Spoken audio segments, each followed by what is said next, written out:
But we're not recording, so this is all fine. Someone else could be.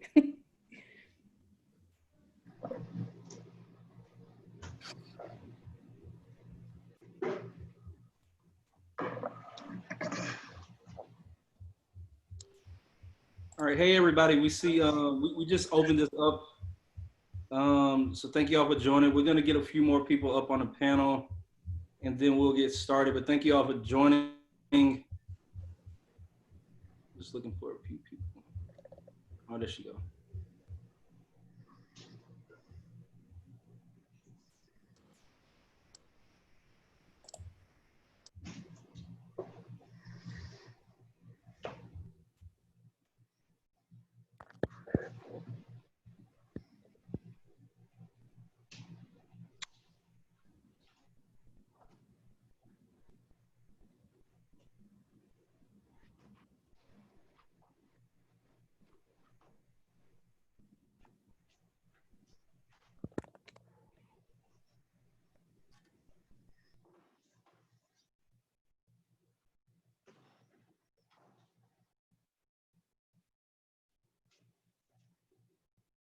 All right, I think we got everybody. Can you hear me? Yeah, hey David, how are you? I'm good. Hey Chaz.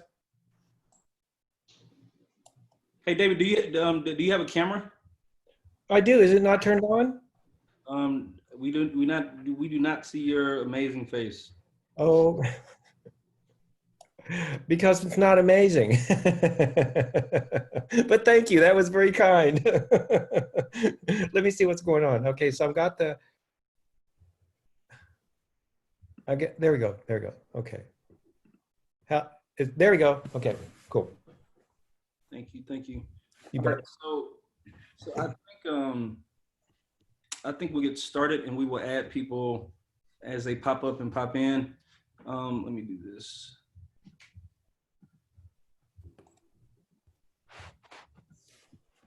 There we go. All right, hey everybody, I'm Chaz Moore, founder and executive director of the Austin Justice Coalition.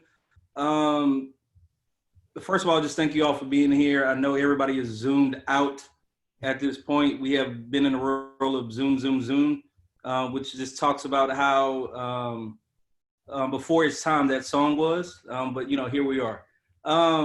So today we're here to talk about, and really just to hear from community members, community leaders about the current situation with APD and why many of us feel that it's long overdue that we have new leadership in regards to the Austin Police Department, all the way from the police chief to chief of staff and to the city manager, assistant city manager that's over the police department. It's a lot going on, and I'm just grateful to have so many amazing people here from literally all sorts of spectrums, and really just honing in on the community, the true essence of community. So I'll let Sukyi, if she wants to talk a little bit about why we're here, and then we'll get started. Yeah, it's great to see everyone. It's great to see so many of our community members here, and you know, we're all so concerned about these issues. You know, and we're here because for the lot of us, you know, our solutions and policies aren't based on how to endure racism and how to endure marginalization. They're more about dismantling the root causes of those things and transforming institutions that really ingrain racism and inequity in our culture. And so, you know, what we need are leaders who are going to listen, right? Especially those people who are the most impacted by injustice. And so, you know, we're hoping today that our city manager is watching and taking notes and listening to these stories and these words that really paint a picture of Austin and the Austin as we see it today and the Austin that could be, especially if we have the right people working with us. So, you know, our goals are to make Austin livable, accessible, safe for everyone, and not just certain members of the community. Some who are just unbothered by the way things are. And, you know, in fact, making Austin livable and accessible and safe for everyone is pretty progressive because we're just not there. We're needing to get there, and we're needing the right people to work with us to get there. In AJC, we've been adamant about this for a long time. We've been really trying to surface how deeply entrenched bias and racism is at APD.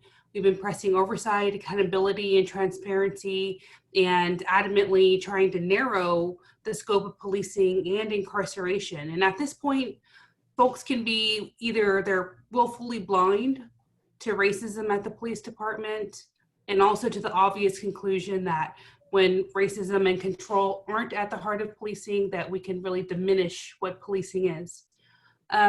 So a lot of the folks on this call are going to speak to their different areas, how important it is for us to have new leadership in the public safety arena here in Austin. And honestly, the person who is going to follow me up has been writing about policing in Austin and in Texas for years and years. He's a true mentor. This is Scott Henson, the writer and amazing author at Grits for Breakfast, which is daily reading for policymakers in the state and in Austin, and someone who is able to really pull together all of the issues. And also he's been reimagining Austin for years and years. So Scott, I turn it over to you. Give us a little bit of the gritsiness. Wow, first up, okay. Well, first, let me thank AJC for doing this and for leading this charge.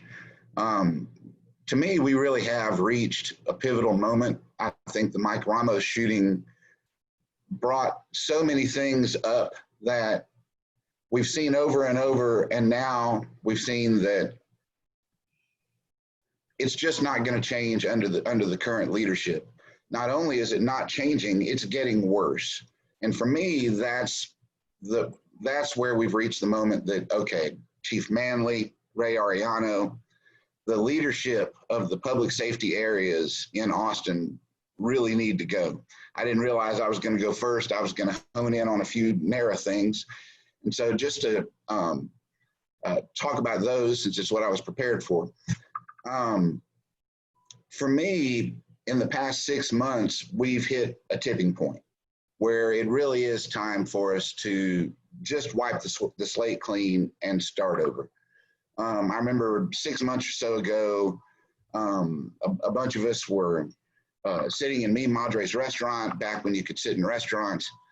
And Chris and I had a dispute. Well, is it time yet for Chief Manley to go, Chris Harris? And I was saying, well, we have so many big policy things going that we're trying to accomplish and so many bigger fish to fry, maybe it's not quite time yet. Since then, Manley has repeatedly issued these terrible new policies that either we're just finding out about or that have only happened in the last few months. We found out that, or sort of at the beginning of the COVID period, he changed the policy on police complaints, basically to recategorize complaints so that many of them will no longer be public records. So the public can't really know about any of them anymore, or many of them anymore. A month or so later, they come out with a new policy on body cams so that when officers, just happened to have my hand over the body cam when the pivotal thing happened, or, it just fell off at the moment when I started beating this guy with my club. All of a sudden, those become oral reprimands that the public can't know anything about anymore. And this is explicitly undermining victories that AJC and all the other groups that supported changing the police contract had won. One of the biggest changes that we had gotten during that period was making written reprimands, which used to be secret, public, so that we now had a bigger window into police misconduct. And so what we're seeing is one by one, Manley chipping away at that new transparency that we found. And then for me, the final straw was at the Mike Ramos shooting. Mike Ramos, of course, had jumped into his car and began to, I would say, flee. Really, he was driving down a little dead end. He was trying to get away from the people who were firing at him, and was shot dead. Well, in 2012, Art Acevedo had changed Austin police policy so that it was against police policy to shoot at a moving vehicle. Well, we learned for the first time publicly after this episode that Manley, once he'd gotten into office, had changed that policy back. And so for me, it's no longer just the case that this is some police chief who's recalcitrant, who is resisting change that we're trying to enact. He's constantly creating new, worse policies that are now additional things we have to fight. And that's too much. We need someone who's supportive of reform, not just someone, I mean, just being resistant is bad enough, but if you're actively making things constantly worse, then to me, it's a got to go situation. And that's where we are, to my mind, with Brian Manley. And I could go on and on. We have so many great people. I'll leave it there, but I do want to just thank AJC, Chaz, Sukyi, everybody for leading this charge, because frankly, I've been at this for almost a quarter century and nothing happened until y'all showed up on the scene. Y'all have been amazing leaders and an amazing contribution to improving the political culture in this town. So before I leave, I want to thank y'all for that.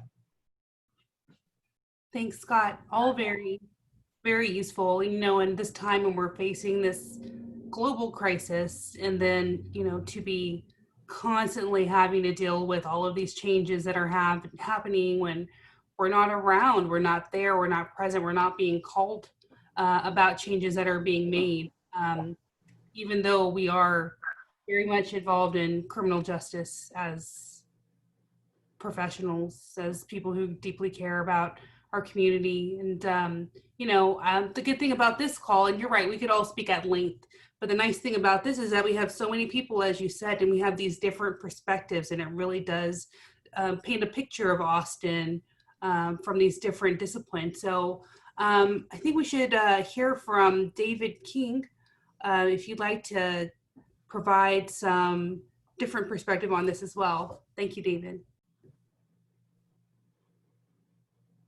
You're mute, David. Thank you. See, I'm still getting used to this. Pardon me. Thank you, Sukyi. And, you know, this pandemic is really exposing and amplifying the inequities that we have here in the United States and in our institutions, in our systems, and in our government. And so this issue is in the context of that's going on right now. And let me just say, tonight is my wedding anniversary. And so I really appreciate, Sukyi, you letting me go first so I can say my piece here and then go be with my spouse for the rest of the evening and enjoy our anniversary, because it's so meaningful to me that the injustice that I had to face, that now I can celebrate that I can get married to the man that I love. And so this to me, I'm sorry, but I'm not going to miss the opportunity to add my voice to this issue, because this is inequity, this is injustice. And what the communities of color have had to go through all of this time in our country, it's just hurtful. It makes me mad. It makes me want to be more radical about and more determined to make change. So thank you, Sukyi, for letting me go first, and I'll get to my points here. I'm the former president of the Austin Neighborhoods Council, it represents still today about 80 neighborhoods throughout the whole city. And I currently serve on the Austin Zoning and Planning Commission. Although I'm not speaking on behalf of the Zoning and Planning Commission, I'm only speaking about my personal views here. But APD and city leadership should be held accountable for the deadly shooting of Mike Ramos, and a culture of racism and racist behavior within APD, and for improperly closing sex assault cases, then blaming the victims, and then resisting transparency and reforms from the new police contract, and obscuring and turning off body cameras to avoid recording alleged misconduct. And you know, I have to say that since Chief Acevedo left, it seems like APD has lost ground on reforms, accountability, transparency, and justice. It's time to hold APD and city leadership accountable now. And by now, we should all know that across the US, unarmed victims of police killings are more likely to be minorities, and police kill a disproportionate number of Black people. Which leads me to a key sentence from an opinion piece in today's Austin American Statesman by Virginia Cumberbatch, a lifelong Austinite scholar, writer, and community advocate. She writes, "Dear white Austin, we do not need your well-intentioned liberal presence as allies. No, what we require is your radical, determined agitation." So that's my mantra, radical, determined agitation. Thank you. Amazing. Thank you, David, for being here with us today. Happy anniversary on a day that's so special. And, thank you for taking the time out. And I hope that you have a wonderful, wonderful evening. Well, I hope, but as I understand, this is going to be recorded on Facebook, and I can go back, and then I will go back and I will watch the whole thing, because I do want to hear what everyone says tonight so I can learn from it and be more effective. Thank you. Thank you, David. Rakhi, we'd love to hear from you. Yeah, thanks, Sukyi. So I'm Rakhi. I'm the Chief of Empowerment for Measure, but I'm not here speaking on behalf of my own politics, beliefs, or anger. I'm here speaking on and representing the work that Mimi Stiles and Measure have done to mitigate police brutality in Austin over the past several years. So as most of you know, Measure was founded on the idea that the most effective activism is guided and grounded in data of lived experiences of marginalized communities. And the data that we've seen of APD's impact on our communities shows a pattern of racist, opaque behavior that necessitates a change in leadership. In 2018, I believe, Mimi Stiles brought forth a resolution to City Council that would force APD to publish regular data on their use of force. In other words, the number of times disaggregated by demographic information that they used a harmful or deadly weapon during an encounter. This resolution, not only was it not taken seriously, but it was met with an acknowledgement by City Council. In the months and years since then, APD has failed to publish data, disallowing us as the community from holding them accountable. In the past several years, David Joseph, Morgan Rankins, Mike Ramos, Landon Nobles are just some of the people who have been murdered on the hands of Austin police officers due to unchecked power and protection within the department. The Tatum investigation provided us with a lot of data on a lot of the racist culture pervading APD. Measure and agency have continued to, or have attempted to work within the department or work with the department to provide guidance and consulting on best community policing practices and efforts to help mitigate the violence on the hands of APD officers. Measure particularly has hosted 5 conferences bringing together police officers, researchers, technology experts, and activists to help progress the efforts of police reform. We've partnered with the American Society of Evidence-Based Policing, and we've welcomed police leadership into our organization as advisors and co-collaborators, but our suggestions haven't been taken into account. Our training on de-escalation, reduction of force, and community-led policing have not been heeded. And APD, under the leadership of Chief Manley, has continued to not deliver on past promises to us. We know that there are a select few APD officers who truly serve the community, all Austin communities, not just the communities of power, but this isn't the case for the entire department. We cannot let another brown or black life be taken at the hands of an Austin police officer. Ahmaud Arbery and Breonna Taylor are cases gaining national attention, but we as Austinites cannot let our own blatant racist system go unaddressed in our own backyard. Removing APD's current leadership is the first essential step in abolishing a pattern of racism within Austin's police system. Thanks, Sukyi. Thank you so much for that. And Janis, do you want to add a bit to that as well? Thank you, yes. My name is Janis Bookout, and I am a staff member at Measure. I'm also the director of Earth Day Austin and co-organizer of Community Resilience Trust. Thank you for putting this together. It's with humility that I speak for myself here in my experiences from those roles. I want to talk about what reform is and how we know it's not happening here. As a community leader in Austin who's committed to a future in which this to serve, protect, and honor and reflect all of the many cultures and communities that live here. And especially as an environmental leader who is also white, I see it as my job to listen to the voices of people who look like me and hear other people as experts in their lifelong experience and work. At the same time, it's my job to use my white privilege to support and amplify their experiences so other people in positions of privilege and power listen too. It is why I'm here now. It's not enough to listen. It's also to incorporate and take appropriate action. So first, as a white person in leadership, how am I part of the problem? And then I find the answer, and I always discover something. I start by changing my own behavior while doing best not to burden others with my re-education. And secondly, how can I leverage my privilege to help dismantle the ways in which systemic racism is playing out here? That is the essence of reform. But for reform to happen, you have to be willing to consider and address the areas where you embody or enable systemic racism, while at the same time not making it personal. And this goes for you as an individual or for groups of leaders or staff members. You have to bring an authenticity and a transparency and a true intention to inquire and cause change in yourself and in the system of which you're a part, in society or in your job. While Chief Manley said that the department was interested in reform, in truth, there was no real or lasting intention to do the work, and no environment created in which the authenticity and transparency necessary for those changes was even possible. There was simply no intention to create real change. The Office of Police Oversight has been repeatedly undermined and thwarted. Over time, the community groups like organizations on this call, some of which Manley listed in his response letter, represent Black and Latinx experiences. They've spent long hours, exhausting and have extended real trust to engage with APD in the interest of building a future of policing. And then we're ultimately met with lip service, non-cooperation, behind the scenes activities that undermine the stated intent of engagement.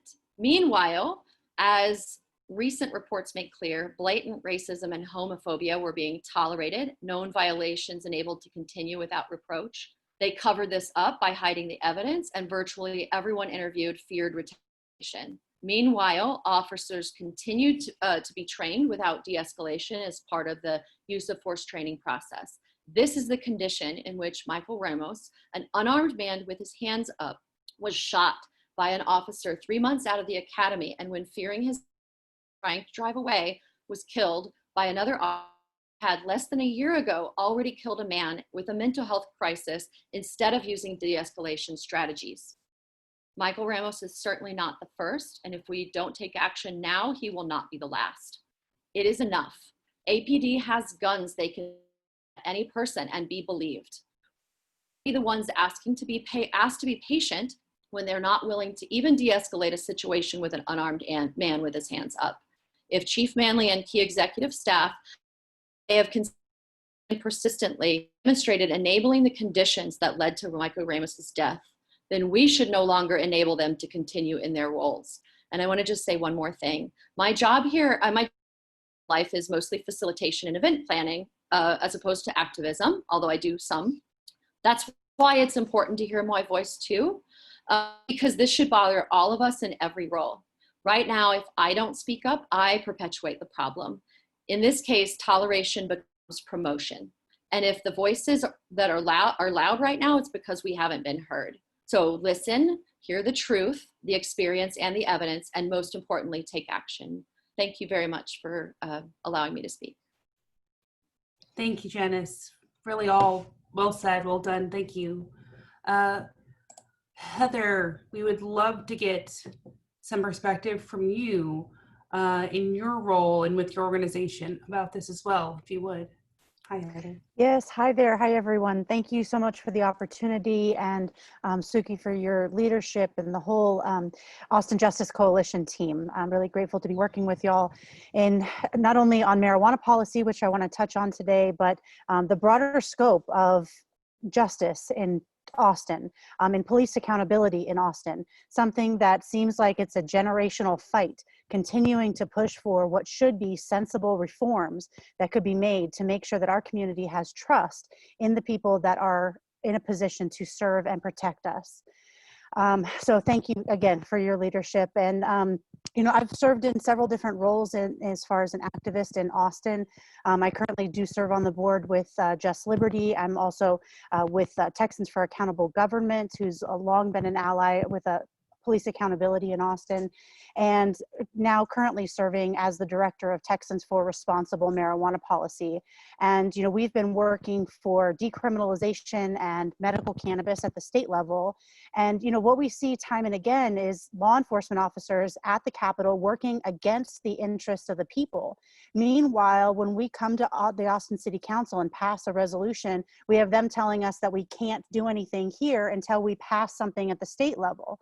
It's absurd that we have continued to allow those who are in positions of service to us to work against our own interests. We saw earlier this year, the Austin City Council put into place a resolution calling for APD to halt all arrests for small amounts of marijuana. This is something that should have been common sense. We know that the DA has long been dismissing charges and not moving forward with prosecution because it's not worth the resources. It's not worth the ramifications that come along with a conviction, the rates of recidivism, because we know that a criminal record saddles someone for life, preventing them from getting a job that they're otherwise qualified for, and gets them into this cycle. We saw some good progress being made with our district attorney, but we still saw arrests happening through APD, knowing that those charges were going to be dismissed, meaning that that arrest, that cost to the criminal justice system and the human cost of that arrest was completely disregarded in order to make that punitive arrest. And that is something that we stood against, and we saw the Austin City Council take a stand against. And then we saw the police chief come out publicly and basically say that he doesn't care what the elected representatives of this city think. He's going to refuse to use the discretion that every police officer has to not move forward with arrests that they know are not going to be prosecuted. You know, thankfully, we've seen a reduction in spite of his conflict with the will of the people of Austin and the city council. We have seen a reduction in the number of arrests, which is wonderful. But there's some data that has been collected and analyzed by Appleseed. I think that they're going to be putting out a broader report.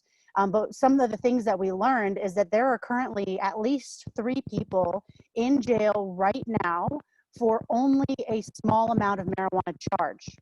And we know that of those 3, at least one of them has been in since February 8th, which is after the Austin City Council put into place this policy saying do not arrest anyone else for small amounts of marijuana. And what is even worse though, and what demonstrates how the deeply rooted injustice that comes for people that are too poor to get justice. This person is sitting in jail because he can't pay $50 for a $500 bond. He's been in jail since February 8th because he doesn't have $50 to get out of jail. It's disgusting that we have continued to allow these policies to ruin people's lives, derail them at least, and knowing the systemic effects that this can have, the ripple effects on the family and on a person's ability to really thrive in society. Obviously, I feel passionately about this, and I can't believe that we're still having to deal with so many of these issues. We get put off every time there's a movement for this kind of change like we're seeing now. And thankfully, because of the coalition that y'all have built and the work that y'all have done, I think that we have an excellent opportunity of actually getting meaningful reform at the city level. And I am proud to stand by y'all and encourage everyone that cares about this to get active, get engaged, and make sure you're being vocal. Thank you very much, y'all.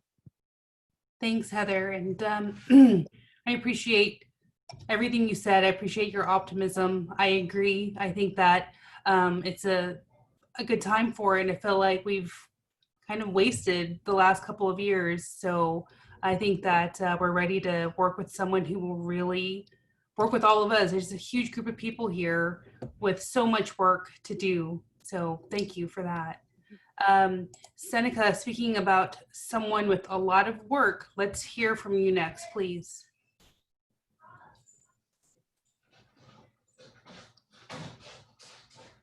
You may be on mute, Seneca.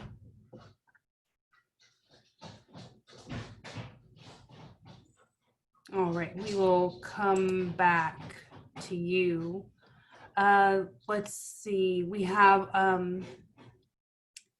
is it Abieyuwa? Yes, it's Abha. Hi, welcome. Hi, everyone. for being here. Okay. There's Hello. Hello, my name is Abieyuwa Zakariya, and I represent a collective called AZAAD Austin. It's a group of progressive and leftist South Asians residing in Austin. Mike Ramos. Mike Ramos. I say his name now because in a few days or a few weeks, his name will disappear from all spaces but these that we create to hold space for one another and advocate for change. Mike, like so many other victims of police violence, will be as easily erased from community conversation as pencil from paper. I am here today to say his name and express my deep concern for the continued failures of Austin Police Chief Brian Manley and his department, including Assistant Police Chief Troy Gay, as well as Ray Arellano, to whom we entrust our public safety. Communities of color, particularly the Black community, are harmed time and time again by the Austin Police Department. Black and brown bodies are harmed when white perpetrators are assessed as less threatening troubled kids, which is what happened in the case of the Austin bomber. We are harmed when racism and homophobia are willingly covered up by the department and when officers fail to protect our communities. When they shoot us point blank without warning. Say the names of some of the lives lost to police violence under the failed leadership of Brian Manley, including Maury De Silva, Mike Ramos. I have the privilege to offer testimony today, and I wanted to add that I actually live in the East Riverside Drive, Altdorf, Montopolis neighborhood, and happened to drive by as the media was setting up for Manley's press statement on April 24th. I saw the police car lights and my heart sank. I don't do a lot of civic engagement. I'm actually very nervous right now. Advocacy makes me very nervous, but I can't live with myself if I don't speak up. I feel unsafe. Despite not matching the 911 call description, despite having his hands in the air, despite pleading with officers that he was not a threat, despite being unarmed, Mike Ramos was murdered. He was shot at repeatedly by police officers in a residential neighborhood without any efforts by police officers to de-escalate the situation. I want the city to stop coddling the police department. Current leadership is actively undermining change and ignoring a deeply rooted history of racism and homophobia. I want the city to remove Brian Manley, Troy Gay, and Ray Arellano from office. Thank you. amazing. Thank you. Thank you for being here and for lending your voice. And I know that it can be nerve-wracking, but you know, I sense your sense of responsibility, and I totally respect and I get that. We have Doug Smith. Hi, Doug. Thank you so much for joining us, and we'd like to get you into the mix here. Hi, thank you. I appreciate you. I had to jump on a little bit late, but I'm the senior policy analyst with Texas Criminal Justice Coalition, and over the past couple of years, we have been studying the extraordinarily high rates of arrest for possession of a controlled substance. The rates were so high that between 2012 and 2017, there was a 90% increase in new felony drug possession cases brought into our district courts, and that was the less than a gram state jail felony amount. So the amount was so much that the Travis County was actually intending to build a jail facility just to house the number of women coming into the facility. So we stopped and we began to work with grassroots leadership, Texas Harm Reduction Alliance, and the Civil Rights Clinic at UT to study arrest patterns by Austin Police Department. And so we went through 2,900 arrest affidavits, and we looked at where people were being arrested, under what circumstances that they were being arrested. And some of the patterns shouldn't surprise us at all. It was in areas of town that are primarily people of color, lower income areas.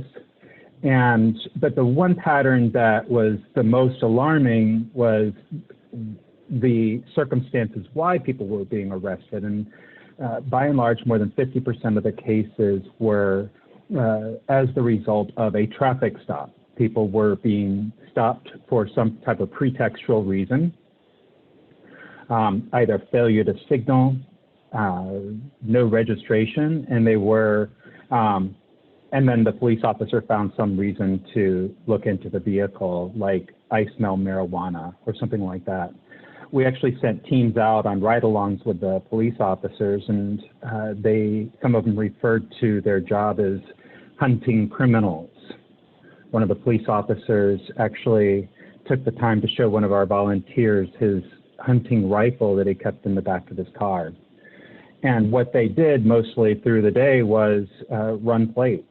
They ran plates for people not paying traffic fines and look for people coming out of certain apartment complexes. And we realized that we don't have a drug problem in Travis County. In fact, the rates of drug use in communities of color are no higher than they are in white communities. The big difference is that people in West Austin become clients of substance use treatment centers, and people in lower income areas of town tend to become offenders according to the criminal legal system.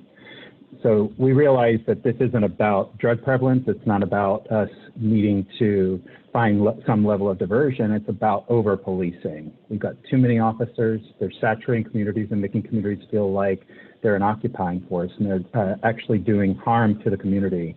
So we are continuing to work with grassroots partners to halt arrests for possession of controlled substance and stop prosecutions for drug possession. Doug, thank you so much for all of that. And correct me if I'm wrong, I think like AJC, your organization is another one that's walked away from the table from projects with PD. Am I correct in that? That's correct. So we had entered into discussions with Austin Police Department and District Attorney Margaret Moore on doing some type of drug deflection program. So what that would mean is that instead of arresting people, people would be sent to they would be referred to a harm reduction provider so that people someone could find out what people's basic needs are. It wouldn't be coerced treatment. It would be meeting people where they are and helping to meet their needs. So those negotiations fell apart, particularly when after the recent shooting and all of the allegations of racial disparities and racial discrimination within the top brass. And moreover, the type of approach they were looking at, instead of harm reduction, they were looking at putting people through extended programming where people had to sort of make amends to the communities. And we'll tell you that no one in West Austin who has a substance use disorder is being asked to make amends with a community. They're being directed into appropriate community-based services, and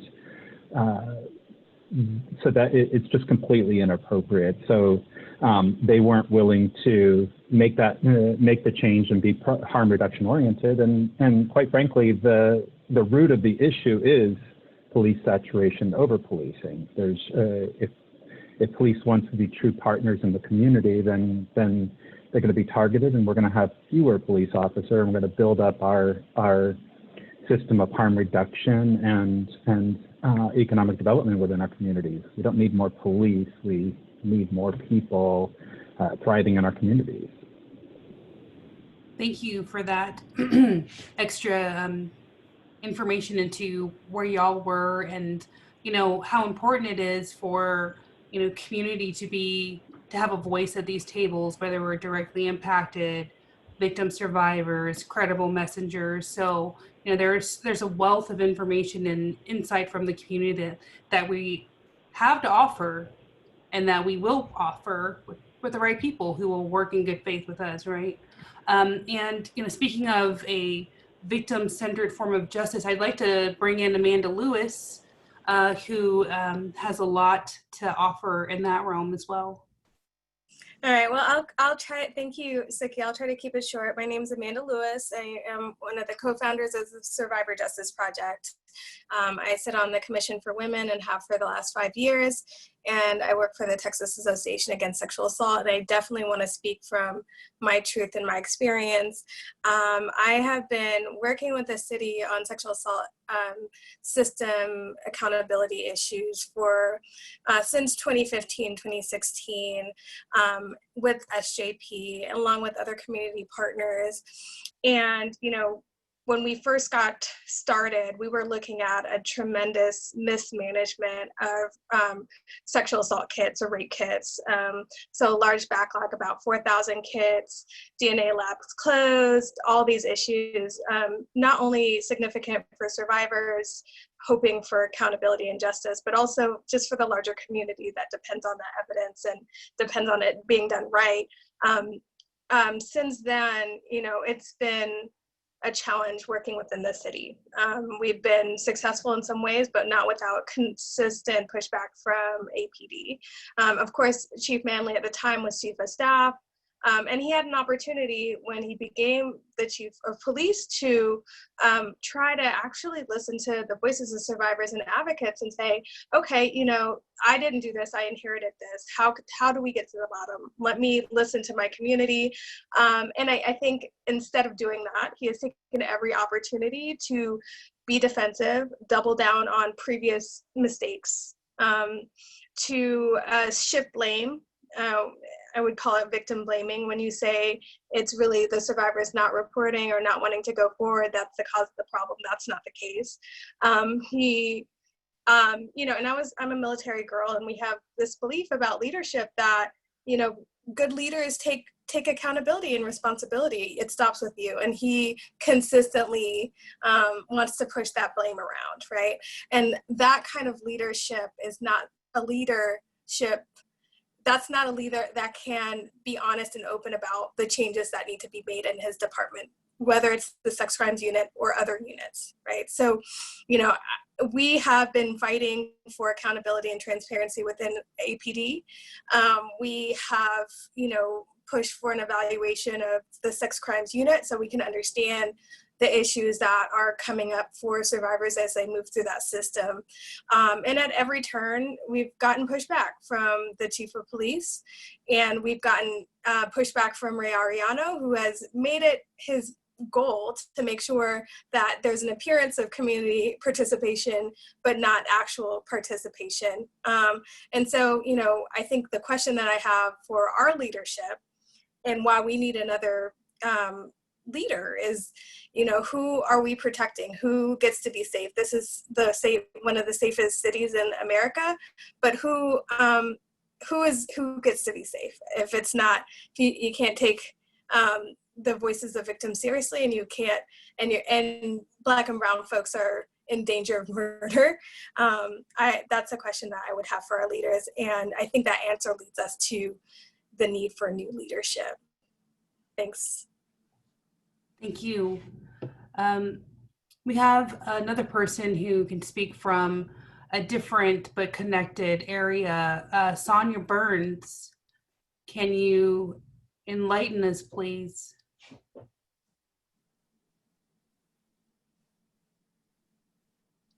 You might be on mute, Sonja.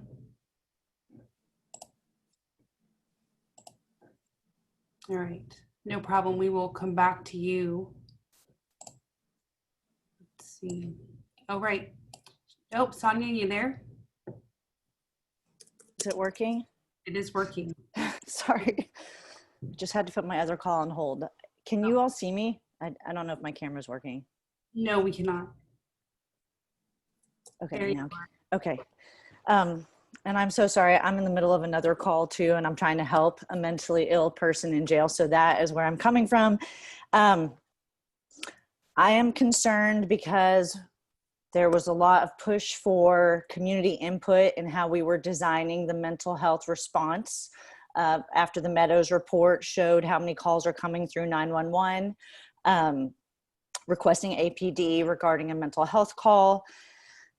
other entities had gotten involved, and there was just pushback of how we were going to do everything, and current leadership decided that everybody would be trained as a mental health officer. I will not deny that I don't think that that is somewhat appropriate, that everybody should have that training, but they should not all be considered mental health officers, because I talk to police all the time, and a lot of them actually don't want to be mental health officers. That is actually an important unit if we are triaging calls appropriately. So with that decision to do that, and lack of transparency in what that training is looking like, and what sensitivity to cultural, racial diversity there is across this Austin community in that training, I have a lot of concerns. I was just in a meeting with Assistant Chief Joe Chacon, who said, I believe it was a week ago, that since they have now placed the clinician in the call center, the 911 call center, where nobody's been actually able to respond to my questions about how are they integrated into that call center. It doesn't look like they're seeing what EMS is seeing, APD, fire. In the data they have so far, between December 15th and May 1st, they identified that 15%, so 19,000 calls of the 126,000 plus were mental health related. Of those 19,000, 200 were referred to the clinician who was sitting in the call center. Today, I actually, in between calls, reached out to San Antonio because they also have integrated mental health into their system, and they were shocked at that number and actually just asked me, what is the purpose of the clinician? So I'm just really concerned about how we are triaging those calls appropriately, because we know that too many people end up incarcerated when there's a mental health crisis because of the escalation that happens when there's the intervention of an officer in uniform. We have a wait list across the state of Texas right now of close to 1,000 people in county jails waiting for a bed in a psychiatric facility. 56 of those people are in Del Valley. One has waited over 460 days. And I'm just concerned because there isn't transparency and accountability, and that is how we're going to move forward. So are we coming together as a community? Are we doing community policing? And how are we solving our issues? In that same meeting where Joe Chacon spoke of those numbers, several judges also, there was reference to, we had decarcerated 600 people in Travis County jails, but since those 600 people had left, we are up about 100. And the judges in the meeting, I think it was Nancy Hohengarten and Tamara Needles, asked about those arrests because many of them appeared to be misdemeanors. So we don't know the demographics of who those people were. I'd be curious to know. But in the time of COVID, when we know that we are not testing in the jails, in a meeting a day later, it was confirmed that 2 correctional officers in booking were found positive. I know now we're at 5 confirmed cases, and less than 1% of the incarcerated population in Travis County has been tested. And the response to the contact tracing for those officers was that, yes, they did look at the camera of who was in contact with these officers, and they were having their temperatures checked every day. They're not doing the testing. So I'm just concerned about our leadership.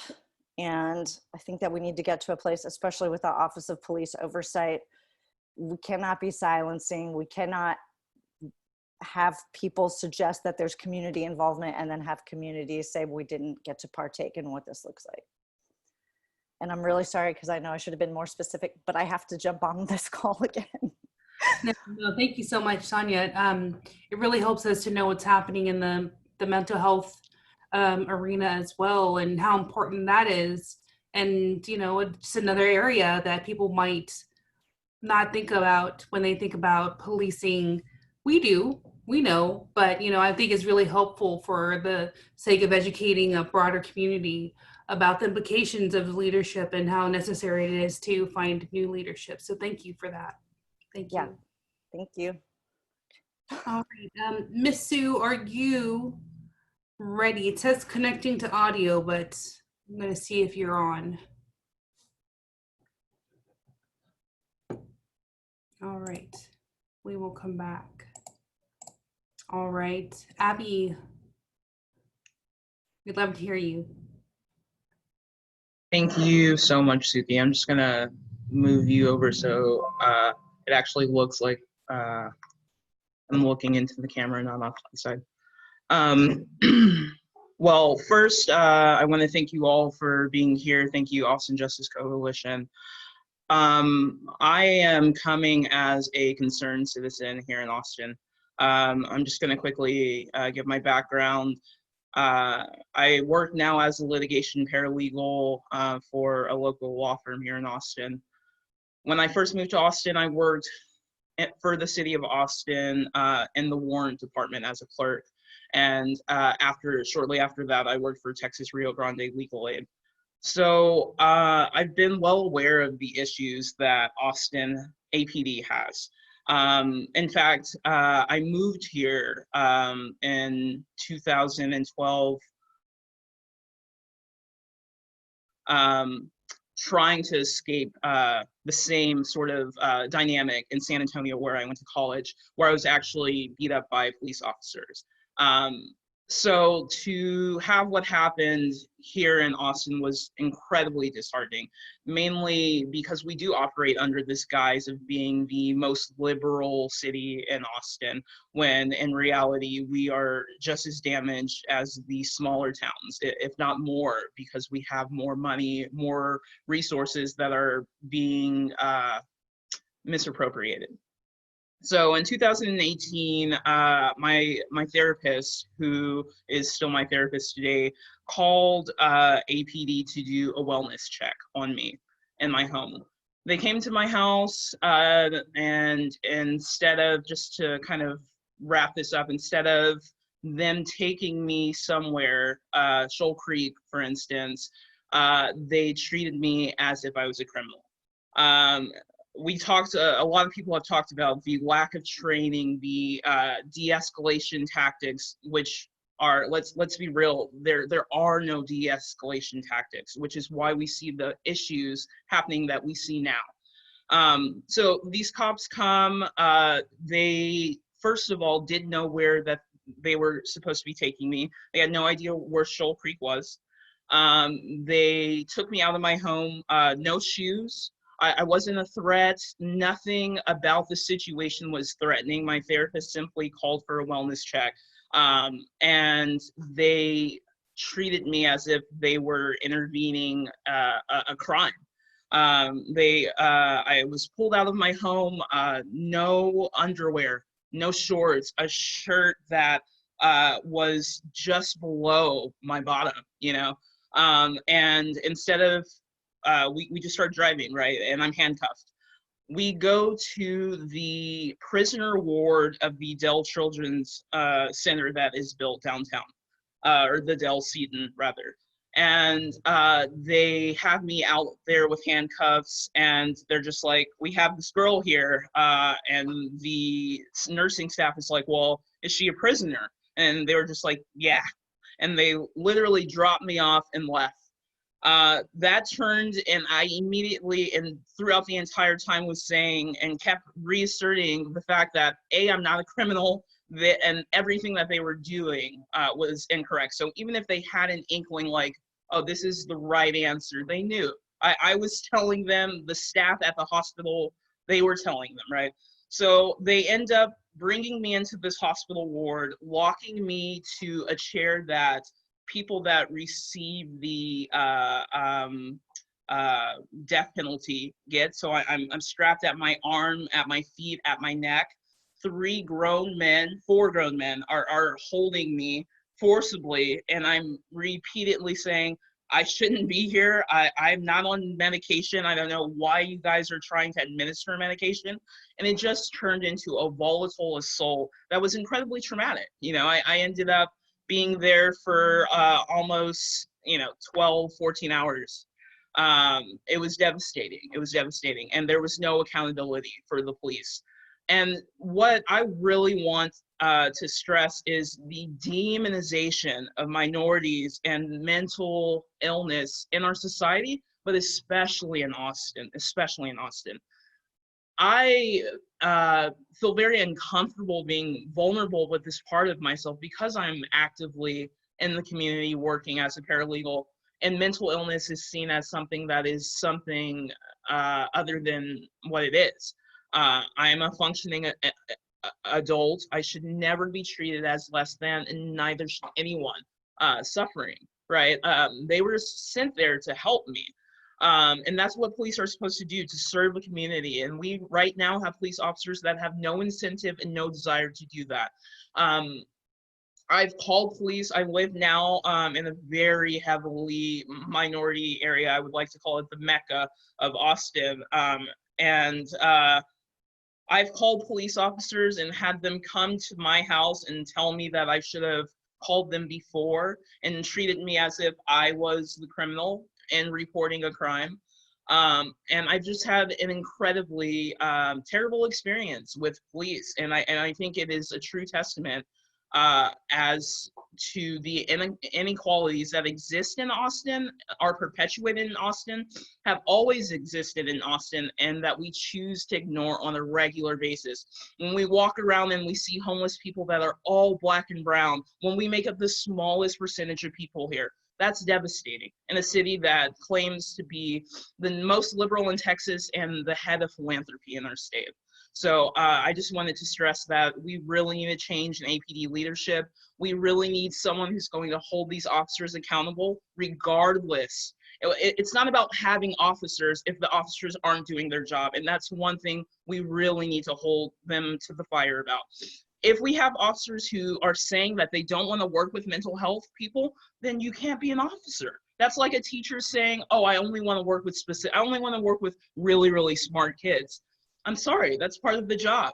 And if you can't train at least for sensitivity, if you're not trained to handle those issues, diffuse it until someone else can, instead of escalating it to the point of death or traumatic experiences for our people. Thank you. Thank you, and thank you for sharing about your story and this terrible experience that you've had. You know, we know that racial degradation and policing so very often go hand in hand, and you know, your firsthand accounts, hard to hear, but we know that, you know, I'm glad that you're still here to have shared that with us. So thank you for bringing all of that to this space. Thank you very much. Heard, right? Thank you. All right, so we have around 8 folks left. But before we move on, I do want to let y'all know, you're probably wondering, what do I do with all of this information? What are my next steps? If you'll look in the chat, you will see that we have posted our call to action, which is to call to our city manager, because he is the person who is in charge of public safety, basically. The chief, Ray Ariano, Troy Gay, are his employees. And so we ask you to call and share with him what you've heard today. Share your own experience. Abby is just so brave and gave us her full heart. And, you know, if you feel compelled to do the same and share your experience, I think he needs to hear it. I think he wants, and I hope that he wants, the same city that we're talking about. You know, we're talking about equity. We're talking about living in a city that's not racist, not just a little bit of racism. You know, we're talking about a total transformation in our city. So express that to him. That's why he came here, right? So let's share that with him and champion him to make the decisions to bring up the right leaders to make this a city we all want. So I'll just say that his phone number, I'll say it out loud, is 512-974-2833, and that is to his office. I'm not going to put you on blast like that, City Manager Cron. Or 512-974-2200. You can reach his office, leave a message, and we ask you to do that. soon, because time is of the essence. Lives are on the line. So, all right, we're going to turn over to Shane Johnson. Hi, Shane. Hey, y'all. Thanks, Sukyi. Yeah, thank you, everybody who's spoken. Hey, y'all can hear me well? Okay, great. Thank you, everybody who's spoken. And the last speaker, like your traumatic experiences. I mean, one more horrifying thing that should have never happened, but, you know, really want to reiterate or support what you're saying, that, you know, this is Austin. This is how Austin always has been. This isn't new. Austin is remarkably racist, and I would, you know, this conversation with a friend a few days ago, I was like, oh, a good new way to think about it that I said was Austin is the capital of modern racism in the U.S., or modern white supremacy. We have sexist racism here, but we just lie about being the most liberal city in the state and cover it up and pat ourselves on the back while doing nothing. You know, Austin is the only major city in the U.S. that is losing its black population in terms of absolute numbers, in terms of the people leaving, not just, you know, the city is growing and non-black people moving in. We have a police department that has been the most violent, killing more people per capita in state than any other department. We have a city that is rapidly expanding and gentrifying, and prices are rising, and who are leaving? It's black and brown folks from East Austin.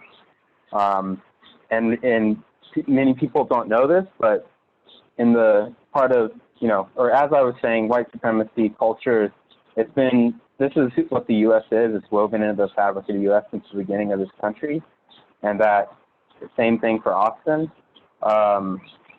And many people don't know, but Austin ISD was the last school district to fully desegregate in the entire country. Like, how fucked up and racist do we have to be to do that? And what are the real life, you know, the people who went through those segregated schools and were taught from a young age that racism and white, you know, is okay, and these black people aren't fully human? Those are the people leading our city in a lot of ways who went through the schooling at that time.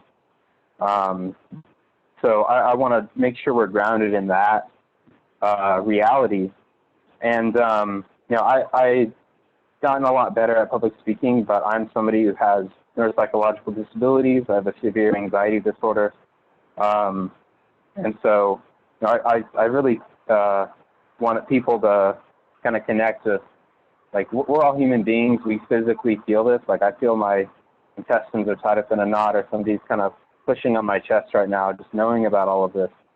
And, you know, and if I do keep talking too long, feel free to cut me off, Sukyi.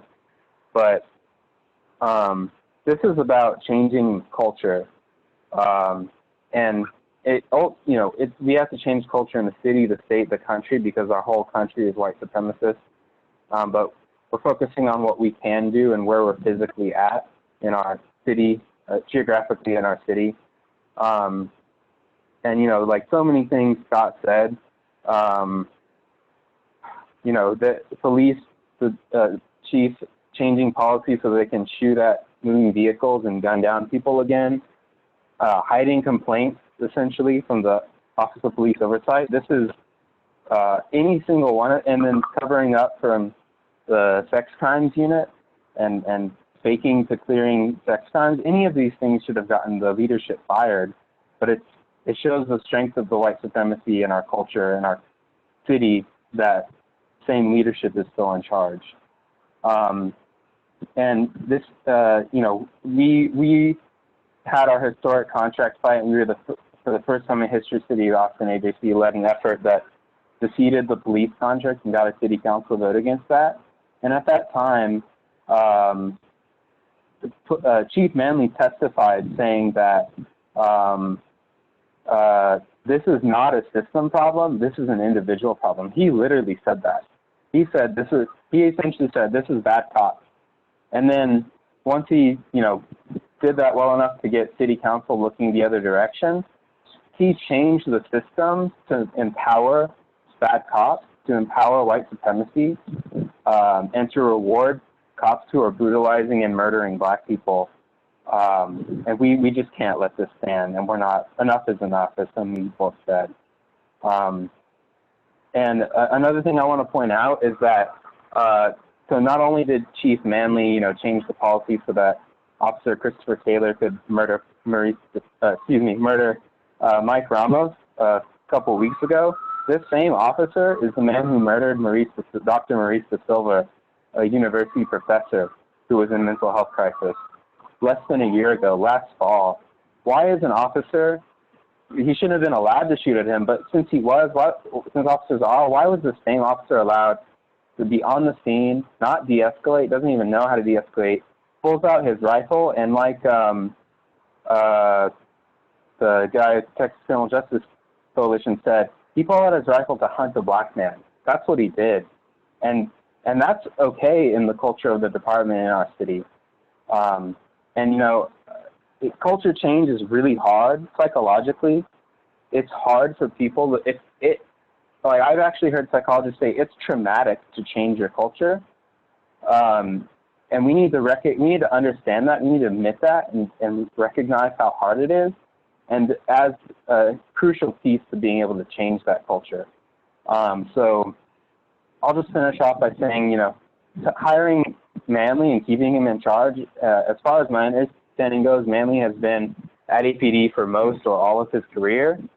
Hiring somebody who's, professionally and psychologically was developed in that culture, it's delusional to think that he could change that culture or really do anything that is beneficial for the community or Black people, or any other officers who have come up through APD and put them in leadership positions.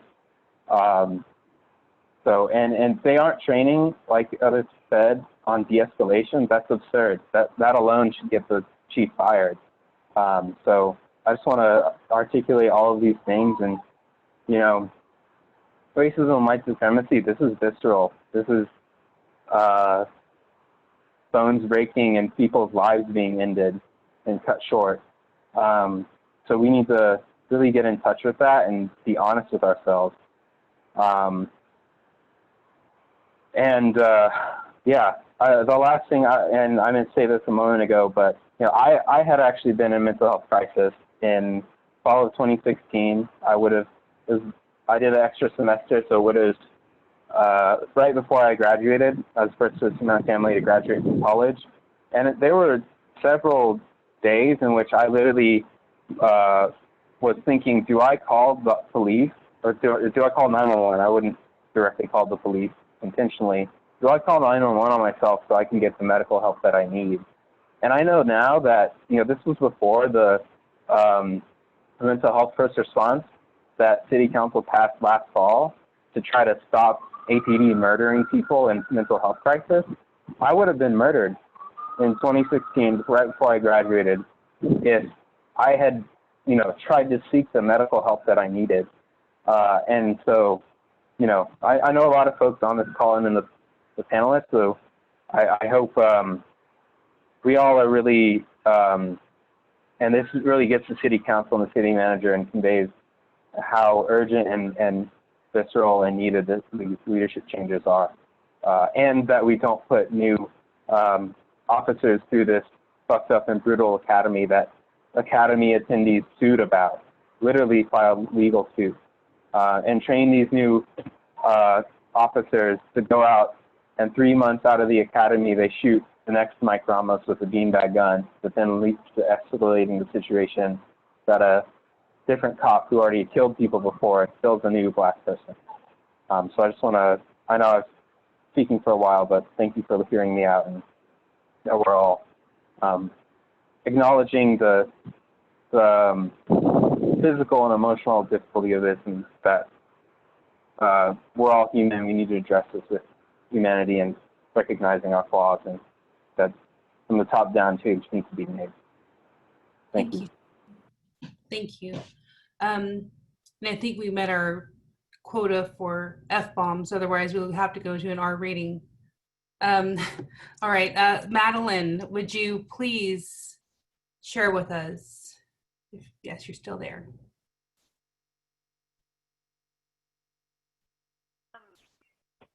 Welcome. Hi. My name's Madeline. I am a co-chair of Austin DSA. I really didn't want to come here and just like take up too much space or anything, and really just eager to be a listener in this conversation.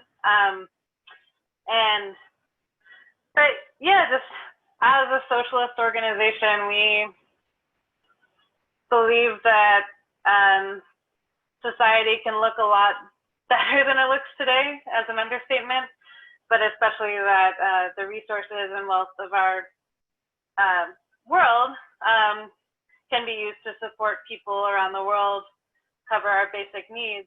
And far too often we see in today's society that actually, instead of providing for the basic well-being of all people, especially Black and brown people, we divert those resources into policing Black and brown lives. And it's horrible to watch it here in Austin, especially as, yeah, we're watching the cadet class very closely. The idea that we would just continue like business as usual in that one field when, yeah, there's so much tragedy day after day with Mike Ramos, with the report. It's unconscionable, especially knowing how much money is about to be off the table in local budgets. So yeah, we will be watching that, and we are listening to this conversation, and we want to, yeah, we're fighting for a better world. This one's not it. Thank you for sharing that, and for bringing your youth and perspective into this space as well.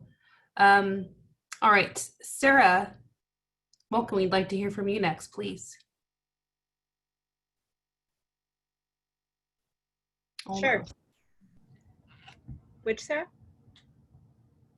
Me? Yes, you're good. Okay, cool. I've got a dog over here, so I'm getting a little confused.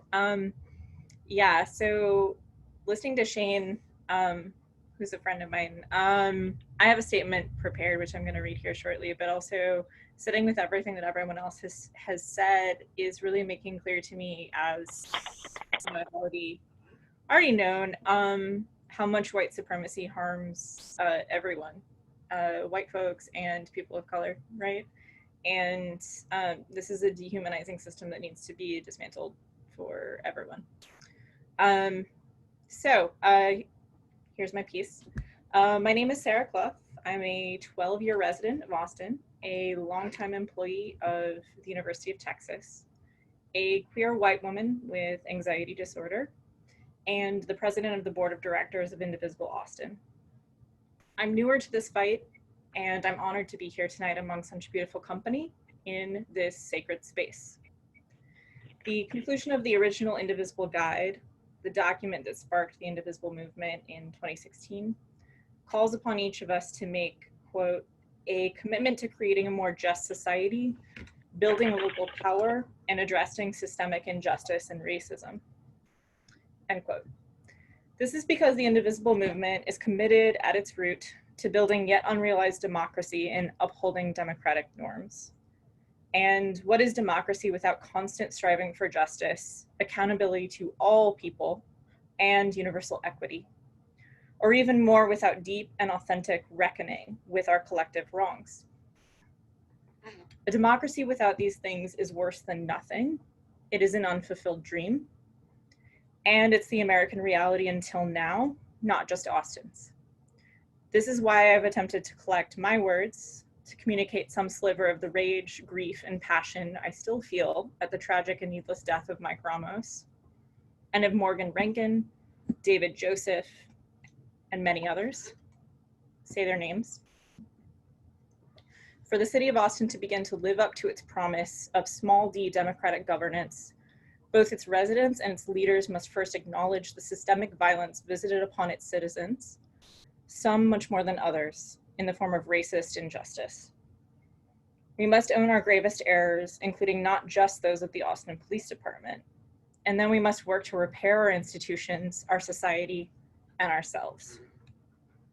Mike Ramos was killed not simply by an officer firing a rifle or by a chief who, let's be clear, is responsible for authorizing firing upon such fleeing vehicles, but even more broadly by a law enforcement culture which kept an officer on the job who had already killed one person in the line of duty, produced an officer 3 months out of academy who initiated the first round, and a further litany of failures named in our joint April 27th letter to city leadership. Mike Ramos also died at the hands of a culture which has never seen fit to ever, to my knowledge, suspect me of public indecency, misbehavior, or foul play, meriting a call to the Austin Police Department despite my behavior. But then I'm a white woman, and this is why I've chosen to speak here today. What I am here to speak to demand, is a demonstration of moral leadership from this city which upholds my movement's values of justice and equity. For this to become reality, it has become clear that we need new leaders in our institutions. This is what democracy, building local power, and creating a just city look like. Thank you. Thank you for sharing your statement with us today, Sarah. We will turn over to Miss Sue, who is able to join us. Hello? We hear you. Okay, I'm Sue Gabriel with Communities of Color United.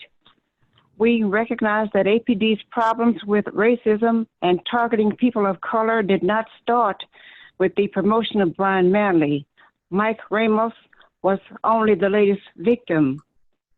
But Chief Manley has been complicit in perpetrating and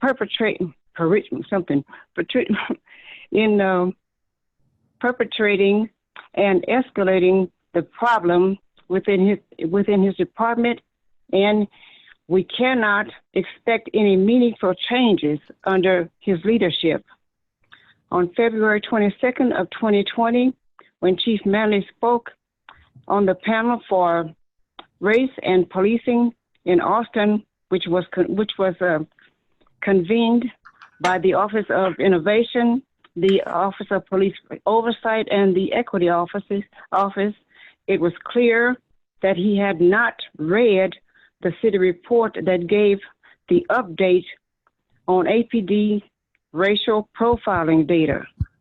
When he was asked to respond, he clearly did not recognize the seriousness of the findings of that report. The terms of racial profiling and in the report stated that APD was worse with Manley's leadership than it was in 2015. Simply put, people of color have reason to fear for their safety with Manley at the helm of APD. Under Manley's leadership, APD has never been supportive of the communities of color priorities. In fact, APD has proven to be an obstacle to people of color. Since the murder of Mike Ramos, APD has disrespectfully asked for 20 new positions and more money. More police do not make people of color safer. It increases the danger. We support the firing of Manley, Gay, and Arellano. Thank you. Thank you, Ms. Sue. I'm so glad you were able to join us today. Thank you. Yeah.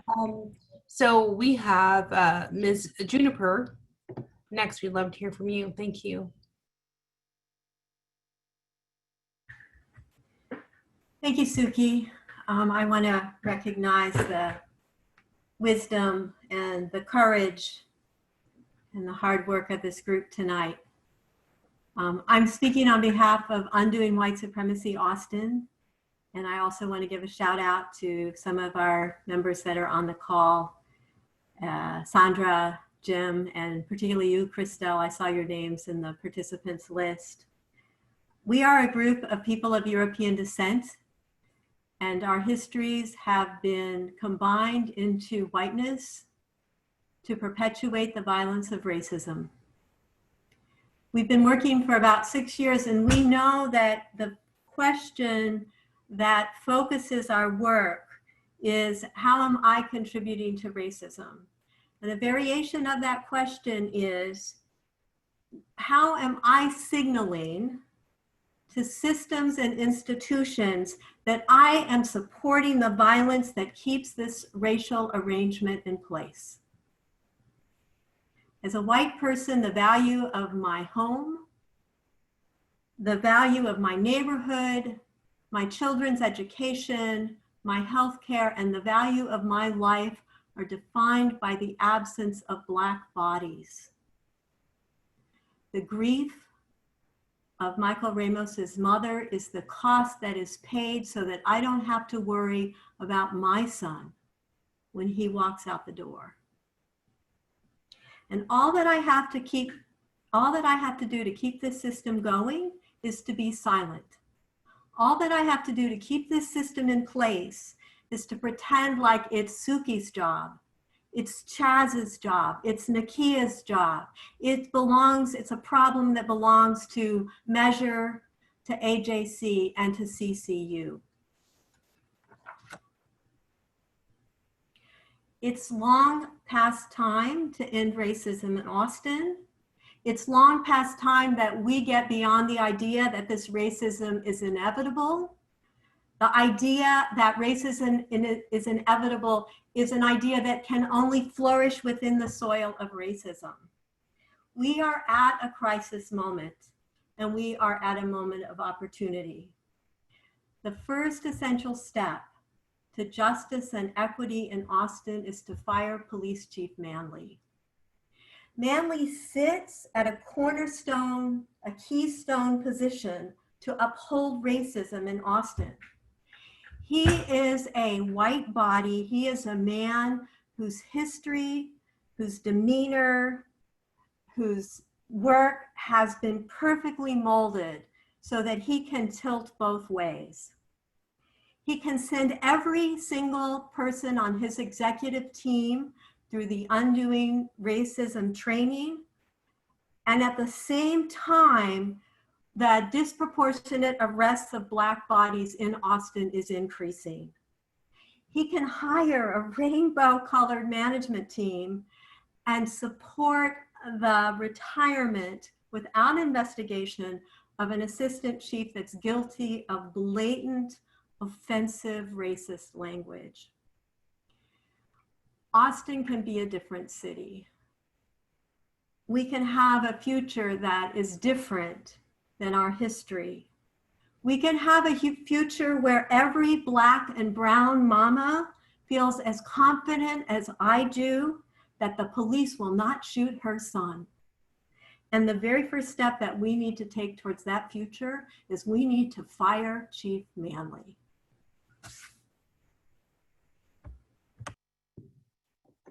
Wow. I want to live there with you, Juniper. Let's do that. Brian, please share with us today. Hi, I'm Brian McGiverin. I'm a civil rights attorney and I'm the director of the Austin Community Law Center. Chief Manley, he was appointed interim director in December 2016. And I think for a lot of people who were close to these issues at the time, it was sort of refreshing compared to Art Acevedo, who was his predecessor and who was so transparent in his efforts to push back on reform, to grow and further militarize APD.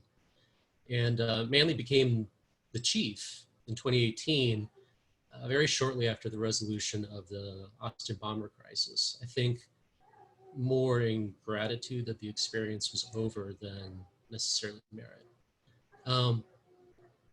He presents a better face than some other police chiefs and, for instance, his predecessor, but, we've seen over time, my dog, being. Oh, just.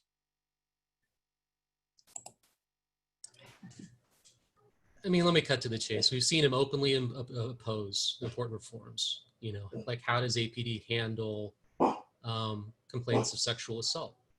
From that, even just the simple things like the juvenile curfew. I know for a fact that he gives incorrect information when communicating one-on-one with council members and their staff. For instance, swearing up and down that APD officers don't inquire into people's immigration status, when we hear countless anecdotal accounts that that's not true. We've seen him slow roll reforms directed by council, our elected officials, in some instances even rolling back on those reforms. For examples of that, I would point you back to Grits for Breakfast, the blog written by Scott Henson, who spoke towards the beginning of this meeting. There are a number of examples. And really, you know, striking to me, you know, in addition to the other things I do, I handle routine criminal defense cases, and I see lots of body camera videos. And the frequency with which you see officers punching, tackling, tasing folks without provocation, and certainly without justification, and then frequently having the audacity to charge them with resisting arrest. It's astounding how frequently you come across that. These are videos that are already in possession of APD that officers tell their supervisors about. They tell them about these events. It's just simple inaction and indifference allows us to be pervasive. And I mean, these are not events that make it to the news like a shooting, but they're real and they're traumatic and they're wrong. And they have been allowed to continue, perhaps flourish, systemically under Chief Manley's leadership. You know, I think many folks were optimistic when he got the job, but you know, with the passage of time, the proof of the pudding's in the tasting. We're not seeing reforms, and we're seeing him actively oppose those. For that reason, we need new leadership, which means clearing out the deadwood, which means firing Chief Manley. Thank you, Brian. Well said, even with the support of your roommate. Thank you. All right. This has been great, y'all. We're going to close out strong with Miss Nakia, and then she's going to pitch it over to Chris Harris. Thank you, Sukyi. And thank you to AJC for putting this together. I feel like there is so much more that we can say about APD and Chief Manley if given enough time. And to try to keep it short, I'll echo a couple of things that other people have said and try to go a little bit more into that. So my name is Nakia Winfield. I am part of Undoing Racism Austin, and I had the unique position of being a resource trainer when most of APD's admin went through Undoing Racism. And just that was an experience. Just because you've gone through a training does not mean that you have internalized any of the lessons from that training. Does not mean that you are held accountable for the new information that you have received during that training. If that was the case, then we would have a very different police department, because I was also there when Manley went through his training, right? And part of what we talk about in Undoing Racism is the idea that racism is race prejudice plus power, and it's not about mean people doing mean things. There is a system, and if your outcomes are racist, that means that your system is racist. And so I say all that to let you know that Manley has the tools and the framework given to him so that he could have that point of view as well. And yet what we see with the outcomes and what we see with the policies in the police department is a lack of accountability and an emphasis on, like, we'll just be nice to individuals that will get rid of racism. I think that so the work that I do is about complexity theory. It's based on complexity theory and systems accountability. And for that, we look at patterns in order to see what we can expect for the future. The Austin Police Department has a culture that is not interested in accountability to community. You can see that with Breon King and the outcomes of that. You could see that before Chief Manley even got to the position that he was in, right, with Larry Jackson. So he inherited a system that was already deeply, deeply, deeply flawed. But what you do is when you get that system, what are the changes that you make? he has been a part of leadership that has continued that culture, that continue the culture of resisting accountability and blaming it on, oh, people just don't know us well enough, or the media has changed the perception of police to the public and it is incorrect. And so when you have feedback that you are doing the wrong thing or that you need to course correct, there are things that you can do to fix that, right? You can do a deep dive into systems transformation and figure out how you're going to root this problem out. You can decide that you're going to do absolutely nothing. You can decide that what you're going to do instead is change the optics and the marketing and try to change the numbers around it, right?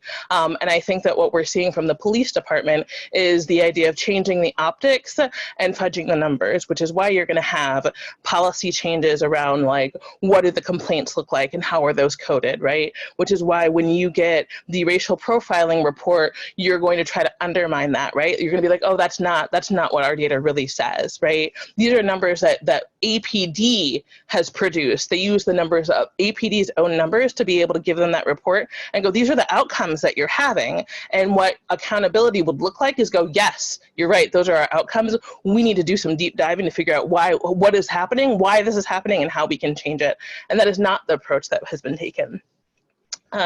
We've spoken about Michael Ramos on this call several times, and I think that probably everybody on this call was devastated when they heard about it or saw the video, but I can't imagine that very many of us were surprised, right? We have a pattern of this in APD, and when you have a assistant police chief who uses racial epithets to describe city council members, and what you do when you find out, as though, like, if we're gonna act like he did not know this for 10 years, right? What you do when you find out is you sneak that person out the back door so that they can also avoid accountability. You are signaling to everybody on your team, everybody in your department, and everybody who is watching that this is acceptable behavior and we will protect you for that, right? So it is not a surprise that these are the outcomes that we are having, and we will continue to have those outcomes until there is actually accountability for the racism that is in the Austin Police Department and the lack of leadership that promotes the culture of racism in this department. So all of that to say, I think that it is time for new leadership on many levels in the Austin Police Department, and I'm hoping that will start with a new chief soon. Thank you. Amazing. Thank you, Nakia. Chris Harris, tell us what it's about. Yeah, thank you so much, Sukyi, for hosting this, and thank you everybody for attending today and for this opportunity to speak. We're calling for a change to the leadership of the police department because that leadership insists on clinging to a status quo that allows unjust criminalization and mistreatment of people in this community by the police. With the 10-1 Council, we actually have some leadership that's a little bit more responsive to various communities in the city of Austin. And the people in charge of public safety have used their power to disparage, roll back, or limit the impact of many of the changes that they've made. Hard-fought wins, giving civilians more of a role in police oversight, were recently rolled back. And not only did they not inform the community, they gave the Office of Police Oversight, the civilian entity created to provide oversight, no notice about this change that would kneecap them and limit police accountability for misconduct. And then they ignored their objections until all of this came to light and became public and they received complaints. The disrespect for civilians within the public safety realm has been further reflected in the police leadership's open opposition to council-passed initiatives regarding homelessness and what was spoken of earlier relating to marijuana, as well as them moving full steam ahead with the cadet class this year, ignoring council-passed requirements that they review and overhaul the academy before holding the class. And even now, they're attempting to rush and shortchange those requirements in order to start the academy before budget season. In other communities, we're seeing alternative responses to social ills be funded, and sometimes even with the support of the police, not to mention civilians over public safety in the city manager's office. Yet here we have police leadership and city staff still content to see everything as a problem for police to solve, with no vision about how public safety can be better served. Here we have leadership literally encouraging people to call the police for every issue, and specifically emphasizing quality of life issues, which have long been used as a means to confront and criminalize people of color, even more so in gentrifying neighborhoods, of which Austin has many. Here we have leadership pushing increases to the number of officers at all costs, to the point that even their community policing efforts seem more like a ploy to create a downtime metric that they know will never be reached, simply to justify bigger and bigger budgets without fail. But these ever-growing police budgets, which comprise over $400 million annually and over 40% of the city's budget, have huge opportunity costs. How much safer would we be if we had adequate housing for all of our people? If we had mental health beds and substance use treatment that met the needs of our community? If vulnerable people in unsafe conditions had access to the housing and support that they need? If youth in our city had adequate after-school job training and career opportunities? The difference between high and low crime areas isn't the number of police, but the resources available to these communities and the relative health and opportunities available to the people in those communities. During this pandemic, the resource and health disparities in our communities have only been amplified. And the safety of poor communities is worse, despite a significant decrease in crime. Yet in these unprecedented times, we have public safety leadership that's not interested in challenging an unjust status quo. And that's why we need public safety leadership, new public safety leadership, that will, while respecting our constitutionally protected and innate rights as human beings, cherish and value the safety of all parts of this city, and be willing to challenge the unjust status quo that still keeps too many in our city at risk, including from the police. Thank you.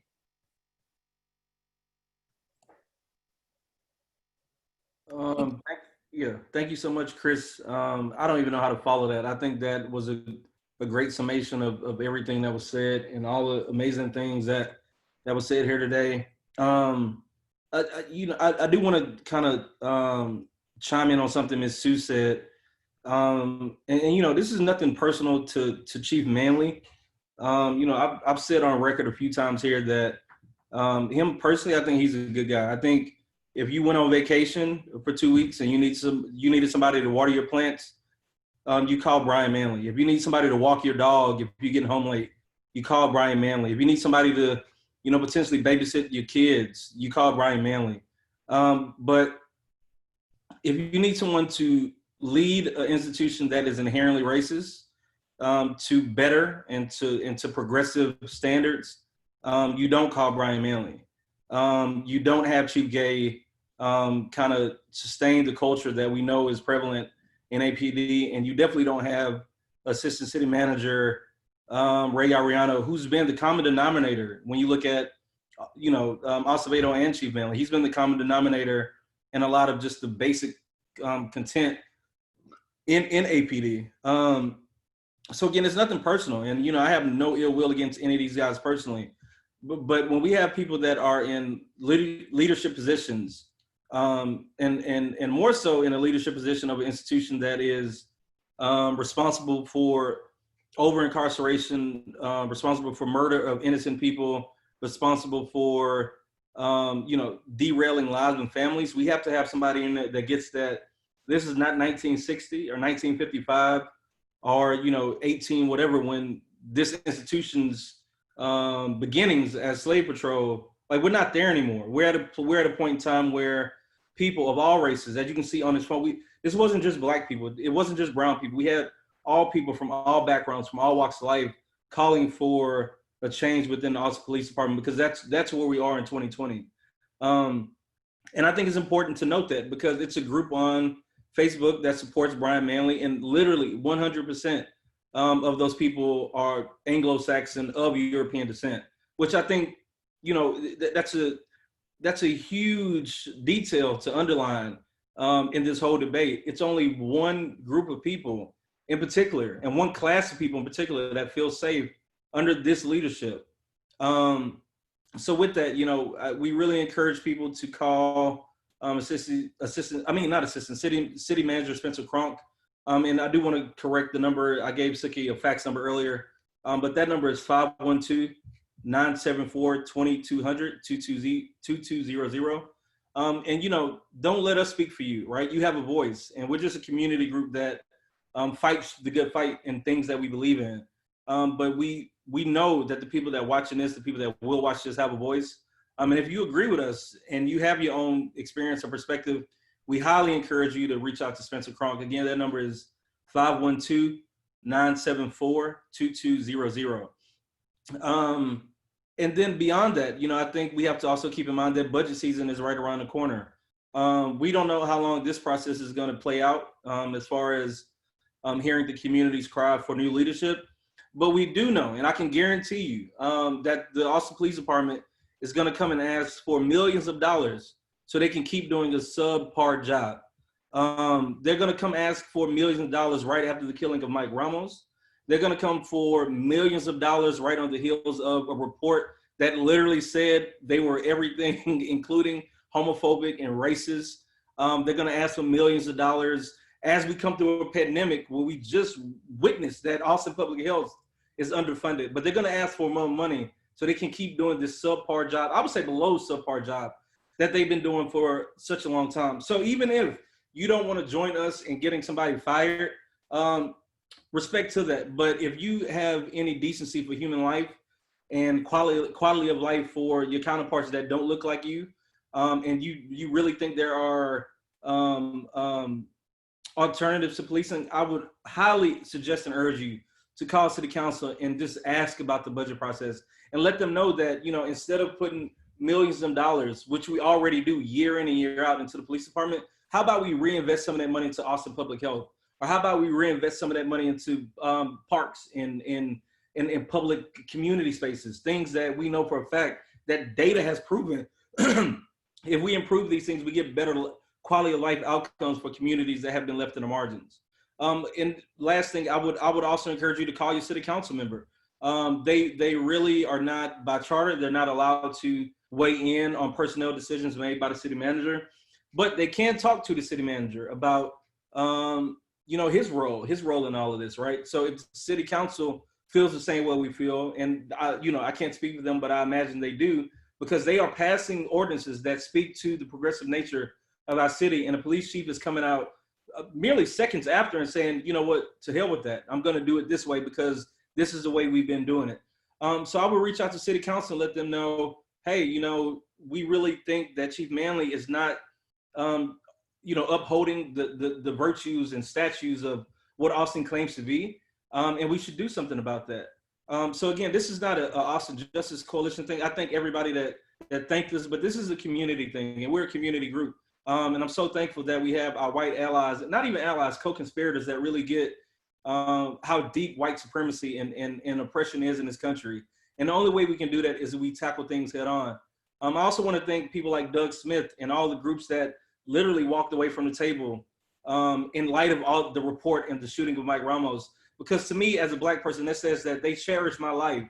They cherish my worth as a human being more than a policy recommendation or then passing something along in hopes of getting grant dollars, anything like that. So I want to thank our allies from all those organizations that walked away from the table. And again, I really want to put this on all of us. This isn't a Black thing. This isn't a white thing. This isn't, a immigrant issue. This is an Austin issue. If you really care about Austin and keep it weird and with the progressive capital of the South, we have to start taking these radical steps. And this is radical. Radical is not going shut down I-35 for no reason. Radical is getting to the root of the problem. And one way we can do that here is by asking that we have leadership that may not be perfect because the institution is inherently flawed, but we need somebody that's going to come in and be willing to take the hard but necessary steps to make sure we can take this particular institution, one of the most deadly, most racist institutions, to the right place. So we ask that you join us. We don't want your money. We don't want you to ask us about a petition, a change.org. We want you to use your voice and call your city manager and call your elected official, whatever district you stay in, and ask them, just ask them, how do you feel that Chief Manley is doing at this time? And then let them answer the question. They may not agree with you. And then you let them know how you feel. And then I think together, we can really bring about the changes we need here in Austin to really stay true, well, not stay true, but to get to this progressive label that we've given ourselves. So again, I want to thank everybody for joining us tonight. I know we have some media. Feel free to email me or Sukyi or Chris or Kathy, and we will address that. And last but not least, because I know Scott wasn't prepared to go first, and he's my anchor translator. So Scott Henson, you know, you've been in this fight for 20, 30 years. If you would be so kind to, you know, kind of sign us off with some final thoughts, I think that's the appropriate thing to do, if you want.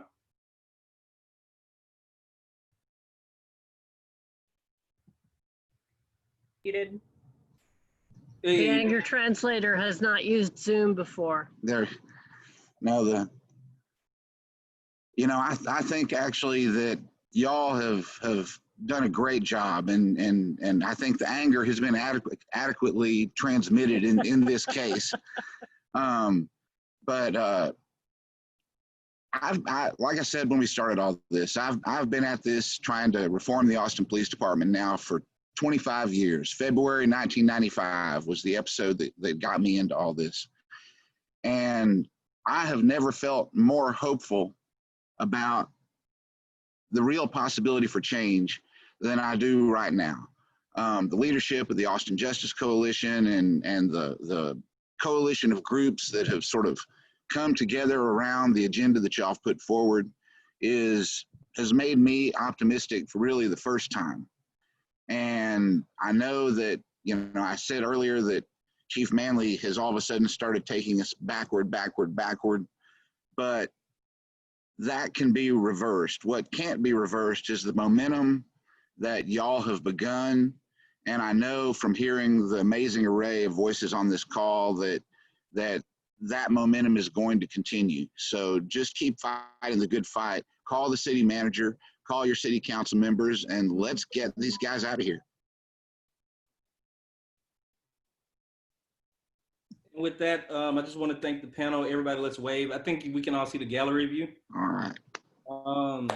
Yes, so we will be in contact with you all shortly. Nakia, love the haircut. Sukyi, you are amazing. Happy birthday. Happy birthday, Malcolm X.